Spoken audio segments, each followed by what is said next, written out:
भैया सु एक अर्जी है स्पेशल वाली कि इतना दवाई पे भी फोकस मत करो जितना जो है इस टाइम खेत के अंदर आके अपना फोकस करें ज्यादा। किसान भाई सुबह शाम अपने खेत के चारों तरफ जरूर घूम कर देखें। कारण क्या है कि इस टाइम जो कीट और रोग लग रहे हैं वो इस तरीके के हैं कि आप जैसे ही फसल के डोल पे घूमोगे ना, जैसे डोल वगैरह लगी हुई है तो उस पर तुम्हें पता चल जाएगी। और भाई मिलीबग, पोका बोइंग और टॉप बोरर ये जो है इस टाइम की मेन बीमारी लगी हुई है। इसमें गन्ने की पत्ती सबसे प्राथमिक लक्षण तो ये है, गन्ने की पत्ती हल्की पीली होती है, फिर उसमें हल्की पीली में झिर्री आ जाती है, ये द्वितीय लक्षण है। और तृतीय लक्षण ये है कि पत्ती गल के टूट जाती है और गन्ना भाले नुमा नुकीला हो जाता है, जिसे यहाँ स्थानीय भाषा में डंडे वाला रोग भी। राम राम भाई, किसान महकमा यूट्यूब चैनल और फेसबुक पेज पे आपका स्वागत है। तो भाई जुलाई का दूसरा सप्ताह चला हुआ है और आज की जो वीडियो शूट कर रहे हैं वो कर रहे हैं भाई नरेंद्र त्यागी जी हैं, समाज सेवक हैं एक तरीके से, और सामाजिक कार्यों में जो है बढ़ चढ़ के हिस्सा ले में है। दूसरी चीज है बिहूनी गांव के रहने वाले हैं और बिहूनी गांव के अंदर ही वीडियो शूट है। तो आज की जो विषय वस्तु है, आज का जो टॉपिक है भाई वो ये है कि किसान भैया सु एक अर्जी है स्पेशल वाली कि इतना दवाई पे भी फोकस मत करो जितना जो है इस टाइम खेत के अंदर आके अपना फोकस करें ज्यादा। किसान भाई सुबह शाम अपने खेत के चारों तरफ जरूर घूम कर देखें। कारण क्या है कि इस टाइम जो कीट और रोग लग रहे हैं वो इस तरीके के हैं कि आप जैसे ही फसल के डोल पे घूमोगे ना, जैसे डोल वगैरह लगी हुई है तो उस पर तुम्हें पता चल जाएगी। और भाई मिलीबग, पोका बोइंग और टॉप बोरर ये जो है इस टाइम की मेन बीमारी लगी हुई है।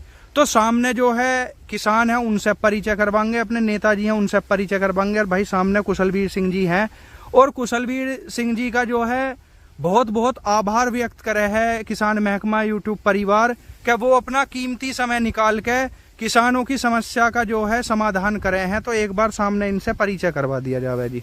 अच्छा, राम राम जी। नमस्ते। अपना जी एक परिचय करवा दो।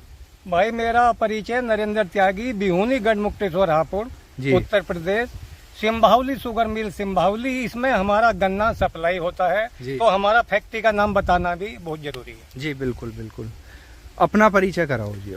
नमस्कार, मैं Kushalveer, senior cane development manager, Simbhaoli sugars limited, Simbhaoli जी।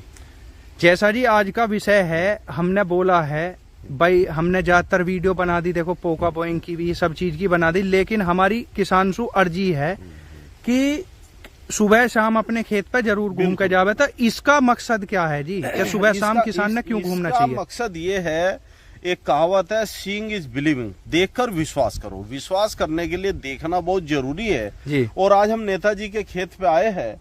नेताजी की डिमांड थी कि मेरे खेतों का भ्रमण कर लीजिए जी, मेरी अच्छी फसल है जी, लेकिन कुछ प्रकोप इसमें भी रोग का दिखाई दे रहा है। आप कैमरे को यहाँ लाइए। ये गन्ने की बीमारी है जिसका नाम है पोका बोइंग। जबानी तो लोग कुछ भी बता देते हैं, उसमें क्या होता है, गन्ने की पत्ती, ये देखो, ये इसके प्राथमिक लक्षण है। इसमें गन्ने की पत्ती सबसे प्राथमिक लक्षण तो ये है, गन्ने की पत्ती हल्की पीली होती है, फिर उसमें हल्की पीली में झिर्री आ जाती है, ये द्वितीय लक्षण है। और तृतीय लक्षण ये है कि पत्ती गल के टूट जाती है और गन्ना भाले नुमा नुकीला हो जाता है, जिसे यहाँ स्थानीय भाषा में डंडे वाला रोग भी कह देते हैं कि एक डंडा सा बन गया गन्ने का, पत्ती का जो फोलिएज है वो खत्म हो जाता है। तो मुझे यही जानकारी देनी है कि नेताजी बड़े जागरूक किसान हैं, समाज सेवी भी है और दीप से दीप जलाते रहते हैं, अपनी जानकारी किसानों में, अन्य लोगों में ये शेयर करते रहते हैं। मैं ये कहता हूं कि इस रोग के लिए मैंने काफी वीडियो बनाई है, काफी किसानों को जागरूक किया है, लेकिन आज रूबरू इस रोग को लगने के बाद मैं किसानों को दिखा रहा हूं। अब से पहले मैं रोग को लगे हुए नहीं दिखा, ये रोग ना लगे इसके लिए बचाव बताया था, उपचार बताया था। लेकिन अब ये रोग लगा हुआ है, अभी भी शुरुआती हालात में है, तो अभी भी इसका दवाई से कंट्रोल हो जाएगा। गन्ने की बीमारियों में एक पोका बोइंग रोग ऐसा है जिसे रोग लगने के बाद भी दवाई से ठीक कर सकते हैं, अन्यथा गन्ने की बीमारी कोई भी रोग लगने के बाद में कोई दवाई से ठीक नहीं की जा सकती। पोका बोइंग के लिए 700 से 800 ग्राम कॉपर ऑक्सीक्लोराइड को 180 से 200 लीटर पानी में घोल बना के प्रति एकड़ की दर से स्प्रे कर देना चाहिए। इसके साथ ही साथ मैं एक जानकारी और किसानों को देना चाहता हूं कि आजकल कुछ गन्ने की किस्मों में टॉप रोट बैक्टीरियल ये रोग भी दिखाई देता है, जिसमें गन्ने का, जिसे अगोले का गलन भी कहते हैं, वो रोग भी दिखाई दे रहा है। तो साथ में 700 से 800 ग्राम कॉपर ऑक्सीक्लोराइड प्लस 40 ग्राम स्ट्रेप्टोसाइक्लिन, इन दोनों दवाइयों को मिलाकर 180 लीटर पानी में घोल बना के प्रति एकड़ की दर से स्प्रे करने से मैं मानता हूं कि पोका बोइंग और टॉप रोट बैक्टीरियल, अगोले का गलन, ये दोनों बीमारी समाप्त हो जाएगी, ये दोनों बीमारी ठीक हो जाएगी या नहीं लगेगी। दूसरी एक भयंकर समस्या क्षेत्र में देखने में आ रही है कि गन्ने में एक कीड़ा पनप रहा है। क्योंकि मौसम उमस भरा है, वातावरण में नमी है, एक कीड़ा पनप रहा है जिसका नाम है पिंक मीलीबग। मीलीबग नाम का कीड़ा है जो किनारों से लगता है, जो गन्ने की पत्ती और उसके बीच चिपका रहता है, और उसके बाद वो एक सफेद लसलसा पदार्थ छोड़ता है जिस पर फफूंदी जमा होके पत्ती पे काला रंग आ जाता है और फोटोसिंथेसिस, प्रकाश संश्लेषण की क्रिया उस पौधे में बंद हो जाती है। किसान कहता है मेरा खेत नीचे को बैठ रहा है, नीचे की तरफ बैठना शुरू हो जाता है और लगभग नष्ट हो जाता है। मेरा ये सवाल है कि समय रहते हुए उसका भी नियंत्रण कर लिया जाए। और एक कहावत है, prevention is better than cure, उपचार से बचाव बेहतर है। यदि नहीं लगा है कीड़ा और पड़ोसी के खेत में लगा है, तब भी हम अपने खेत में स्प्रे करके उसे बचा सकते हैं। मीलीबग के लिए आप 500 मिलीलीटर प्रोफेनोफोस प्लस साइपरमेथ्रिन, उसमें 250 मिलीलीटर इमिडा क्लोरप्रिड को 180 से 200 लीटर पानी में घोल बना के प्रति एकड़ की दर से स्प्रे कर दे। यदि पूरे खेत में स्प्रे करना संभव नहीं है तो आप इन दवाइयों का स्प्रे ड्रोन से भी कर सकते हैं। ड्रोन हमारे क्षेत्र में सेहरा गांव में उपलब्ध है, नली गांव में उपलब्ध है, अटूटा गांव में उपलब्ध है। ड्रोन से भी किसान भाई स्प्रे करा सकते हैं। पहली वीडियो में हमने ड्रोन जो मालिक है उसका नंबर भी डाला था, तो इसमें ड्रोन के द्वारा स्प्रे कर सकते हैं। और ड्रोन भी उपलब्ध नहीं है, किसी के पास में ड्रोन उपलब्ध नहीं हो पा रहा, तो मेरा यह है कि पेट्रोल वाली जो किराए पे स्प्रे मशीन है उससे आप खेत के चारों तरफ स्प्रे कर दे, मेड जाके जो 10-20 फीट तक जो स्प्रे कर देगी मशीन, तो उससे भी ये रोग खत्म हो जाएगा। क्योंकि पोका बोइंग क्या है, ये एक एयरबोर्न डिजीज है, हवा के द्वारा फैलता है और किनारे पे मिलेगा, खेत के अंदर ये रोग नहीं मिलेगा, किनारे पे मिलेगा। यही सेम कंडीशन है मीलीबग के साथ में, मीलीबग भी किनारे पे मिलता है। तो इसीलिए किसान का खेत की मेड़ के चारों तरफ घूमना बहुत जरूरी है। रोग का उपचार, रोग को पहले समझना, पहचानना जरूरी है, कीड़े को पहचानना जरूरी है और उसके बाद में सही उपचार करना जरूरी है। तभी हम अपनी फसल को बचा सकते हैं, अच्छा उत्पादन ले सकते हैं। जी, आप इससे इनके बताए हुए से संतुष्ट? अच्छा, जैसे त्यागी जी, इन्होंने जो है हमारे कुशलवीर सिंह जी ने जानकारी दी है कि भाई खेत में दवाई से भी ज्यादा जरूरी है कि खेत का भ्रमण करें चारों तरफ से, पहले बीमारी ने परखें फिर उसके बाद उसका ट्रीटमेंट करें। तो इस चीज से आप सहमत हो या नहीं? भाई मैं जो हमारे वैज्ञानिक महोदय कुशलवीर जी, मैनेजर सिंबाहुली शुगर मिल सिंबाहुली जी, ये हमारा कीटनाशक दवाइयों के विद्वान हैं, वैज्ञानिक हैं, मैनेजर हैं। इनकी जिम्मेदारी है कि सब रासायनिक दवाई, कीटनाशक, ये पूरी प्रबंधक उसका मैनेजमेंट करते हैं। और सिंबाहुली शुगर मिल ने इन्हें जिम्मेदारी दे रखी है कृषि विभाग के, उसमें दायरे में आता है सब कुछ। जी। मगर ये इनका तो कहना अपनी जगह सही है, पर हमारे जो किसान भाई हैं उनमें अभी तक जागरूकता पैदा नहीं हुई है। उन्हें सिर्फ दवाई से मतलब है कि खेत में दवाई का भराव होना चाहिए, उससे बीमारी भग जाएगी। मगर इसमें कुछ भेद पाए गए हैं, जैसे कि आजकल हमारे किसान भाइयों में इतनी जागरूकता नहीं है। पढ़े हुए तो जरूर हैं, जागरूकता मगर नहीं है। जागरूकता के मायने ये हैं कि ये दवाई आमतौर पर प्राइवेट कंडीशन से, प्राइवेट तरीके से ये हमारी प्राइवेट दुकानों पर खरीद लेते हैं। उनका कोई जिम्मेदारी नहीं है, वो तो आज दुकान बंद कर देंगे, कल को यहाँ से भाग जाएंगे। उठा टेंट उनका वो है कि भाई चलाऊ डेरा है उनका। बिल्कुल बिल्कुल। तो जब तक इसका संशोधन, इसकी तब्दीली नहीं हो पाएगी, दवाई जो है एक ऐसे क्या नाम हमारी फैक्ट्री है, सिंबाहुली फैक्ट्री है, तो उसको एक बंधी हुई तो है भाई, उसका हमें विश्वास तो है, उसमें कितने हमारे जीएम हैं, उसके ऊपर अधिकारी हैं, हमारे कुशलवीर जी हैं। कल को कोई हमारी दवाई नकली निकल गई तो हम कह तो सकते हैं कि अधिकारियों के बीच में दवाई गई है। बिल्कुल।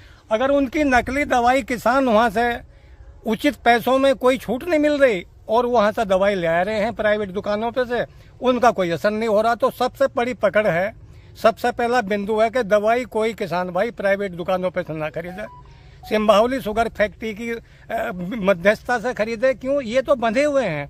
कल को हमारे दवाई कीड़ा लग जाएगा, खेतों में बीमारी फैलेगी, तो कल को हम कहने के हकदार तो हैं, तो उसका इनसे खमियाजा तो ले सकें फैक्ट्री से कि भाई हमारा खमियाजा दो, हमारी इतना नुकसान हो गया फसल को, तो उसका खमियाजा होएगा। प्रशासन इन्हें शिकंजा करेगा, अपने आप खींचेगा, मगर इन पर क्या शिकंजा खींचा जाएगा? जो प्राइवेट दुकानों पे से नकली दवाई किसान ले रहा है और उसे कह रहा जी हमने दवाई दे दी, मगर उसका कोई भी निस्तारण नहीं हुआ। जी जी बिल्कुल। तो लिहाजा ये है कि सिंबाहुली शुगर मिल के तरीके से, उनके मध्यस्थ से किसान भाई दवाई खरीदें ताकि उनका पूरा निस्तारण हो सके और हमारी बीमारी का प्रकोप खत्म हो जाए। अच्छा भैया, अपना परिचय करवाओ जी। मोनू त्यागी, गांव बिहुनी। अच्छा, जैसे कुशलवीर सिंह जी ने जानकारी दी और अपने त्यागी जी ने भी जानकारी दी है, तो इनकी जानकारी से संतुष्ट हो? हाँ जी संतुष्ट। अगर किसान इनकी बात का जो है परिपालन करे, एक तरीके से पालन करे बात का, तो कामयाबी मिल जाएगी या नहीं? भाई हम समय समय के साथ जो है वीडियो अपलोड कर रहे हैं, हर रोग के बारे में जानकारी दे रहे हैं, साथ में उसकी दवाई भी बता रहे हैं, तो लगे है कि कामयाब हो जाएगा। बिल्कुल बिल्कुल। मैनेजर साहब की अगर बात किसान समझे तो इतनी समस्या ही ना आवे खेतों में। बिल्कुल बिल्कुल। अच्छा जी, समय पर जानकारी देते रहे हैं। समय समय पे क्या जी, हम तो हर समय पे जो है जानकारी दिलवा रहे हैं इनसे, और हमारे किसान भाई जो है इनसे संतुष्ट भी हैं इस चीज से। अच्छा जी, कर रहे हैं किसानों को। कुशलवीर सिंह जी, पिछली वीडियो के अंदर कुछ क्वेरीज ही, कुछ सवाल है किसान भैया के, कि वे बोल रहे हैं कि उनके कुछ कमेंट है, उनके बारे में थोड़ा जवाब सा दिया जावे। जैसे पंकज सिंह है, ये बोल रहे हैं क्या मिलीबग कीट पर बीफरेथिन 10% ईसी काम करेगी या नहीं? हाँ, बाइफेंथ्रिन लिखा होगा इन्होंने, बाइफेंथ्रिन होता है जिसे टालस्टार नाम से मिलती है एफएमसी की, या और कंपनी भी बनाती है। ये बाइफेंथ्रिन 300 मिलीलीटर प्रति एकड़ की दर से, इसमें 250 मिलीलीटर इमिडा और मिला लेनी चाहिए, क्योंकि बाइफेंथ्रिन जो है वो कॉन्टैक्ट पॉइजन है। इसमें एक सिस्टमिक दवाई मिला लेनी चाहिए, क्योंकि मौसम खराब है, तो उसमें यदि जल्दी बारिश हो जाती है स्प्रे के 2-3 घंटे में, तो भी दवाई अपना पूरा काम कर देती है। अच्छा जी, यशवीर यादव है, वो बोल रहे हैं गन्ने में टॉप बोरर की तितली आ रही है, क्या करें जी उसका? तितली आ रही है तो यदि एक स्प्रे कर दिया जाए तो बहुत अच्छा है, और यदि उन्होंने कोराजन, फटेरा, वर्टागो या कार्बोफ्यूरॉन लगा रखा है तो तितली से घबराना नहीं चाहिए, कोई ज्यादा नुकसान नहीं हो पाएगा। चौधरी कपिल कुमार है जी, बोल रहे हैं टॉप बोरर की साइकिल के बारे में बताएं, तथा कोई ऐसी दवाई जो तितली, अंडे और सूंडी को मार सके। हाँ, तितली, अंडे और सूंडी को मार सके। देखो, टॉप बोरर की साइकिल में इसकी 5 पीढ़ियां होती है, 5 से 6 पीढ़ियां आती है, और हर पीढ़ी में अंडा, लार्वा, प्यूपा और एडल्ट, ये 4 अवस्थाओं से गुजरती है। कंप्लीट मेटामॉर्फोसिस इसमें होता है। और ऐसी दवाई जो ये पूछ रहे हैं, मैं बता रहा हूं, कोई रिकमेंडेशन तो नहीं है, लेकिन कुछ एक्सपेरिमेंट के आधार पे मैं बता रहा हूं।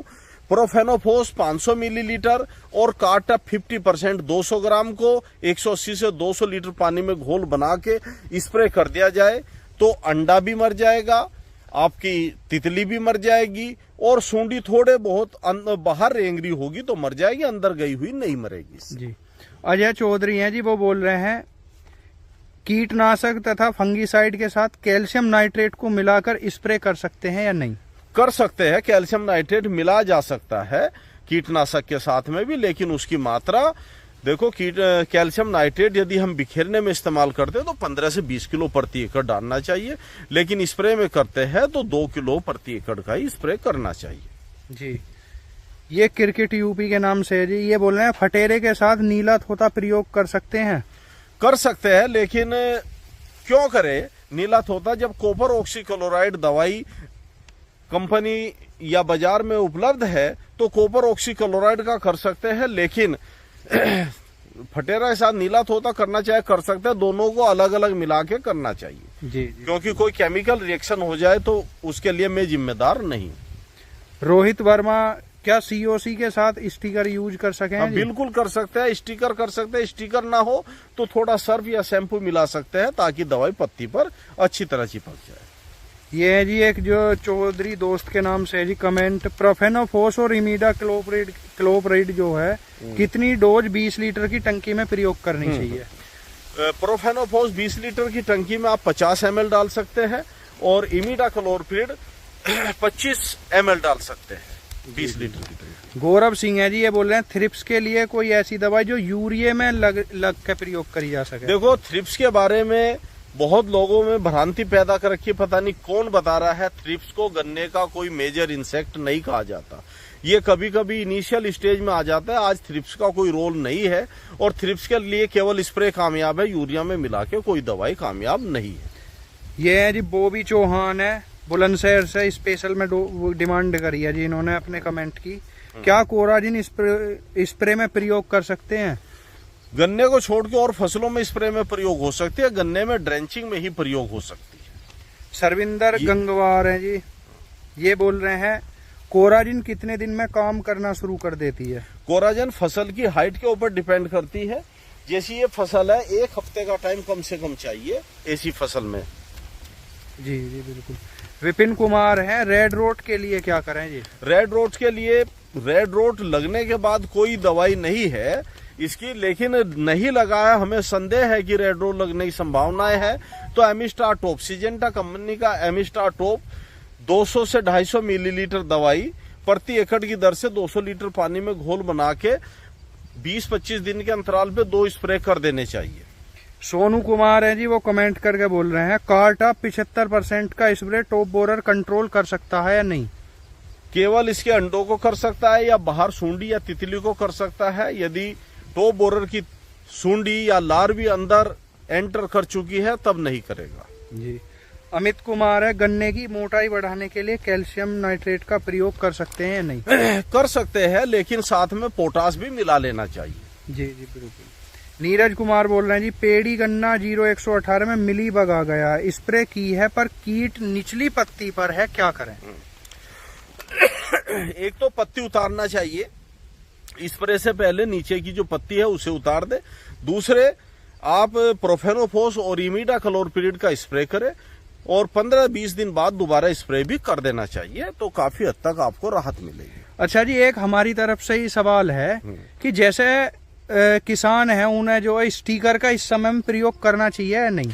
कर देना चाहिए। स्टिकर का प्रयोग करने से क्या होता है कि दवाई की नेचर पारा युक्त होती है, उसकी बूंद बूंद पत्ती पे जमती है, तो उस बूंद को तोड़ने और फैलाने के लिए हम स्टिकर का प्रयोग करते हैं ताकि वो पूरी पत्ती पे समान रूप से फैल जाए।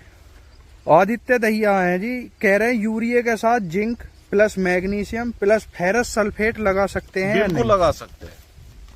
तो आज के जी यही कमेंट है हमारे किसान भाइयों के, पूरी जानकारी दी गई है भाई वीडियो के अंदर। जो हमारे ये हैं त्यागी जी हैं, नेताजी हैं, इनसे बातचीत कराई गई, हमारे और भी किसान हैं उनसे बातचीत कराई गई।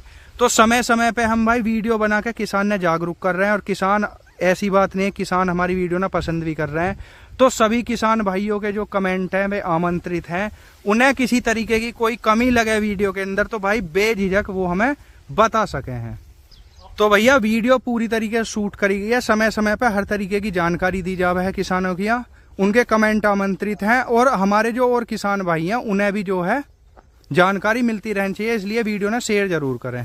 देखो भाई ये जी पोका बोइंग के लक्षण है, देखो पूरा मतलब हिसाब बिगाड़ रखा गन्ने का। यहाँ जो अपना तीनों स्टेज इसके अंदर हैं, इस गन्ने के अंदर दिखाई गई हैं। तो भैया वीडियो अच्छी लगी हो वीडियो को लाइक करें भाई, चैनल ने सब्सक्राइब जरूर करें। राम राम भाई।